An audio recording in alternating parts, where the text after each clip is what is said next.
Salut à tous et bienvenue dans ce cinquième et dernier épisode de ma formation complète dédiée au logiciel de 3D Maya.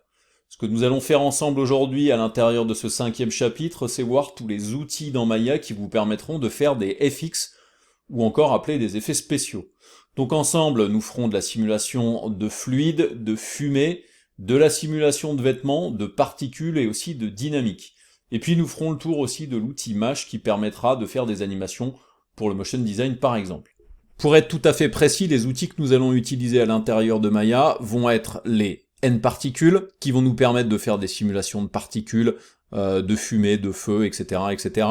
Mais vous allez voir qu'on va utiliser aussi un autre outil à l'intérieur de Maya. Nous utiliserons pour la simulation de vêtements les N-close. Nous utiliserons aussi tout ce qui va concerner les fils des solvers qui vous permettront de donner des forces à l'intérieur de vos simulations.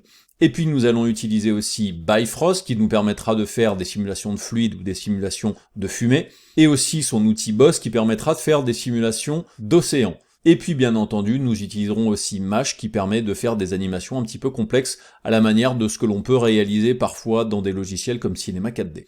À la fin de cette formation, vous connaîtrez à peu près tous les outils qui sont présents à l'intérieur de Maya pour faire des simulations de toutes sortes, et vous pourrez ensuite partir sur des animations et des tutos un petit peu plus complexes concernant les FX dans le logiciel de 3D Maya. Donc j'espère que ce tuto va vous plaire, et je vous dis donc à tout de suite.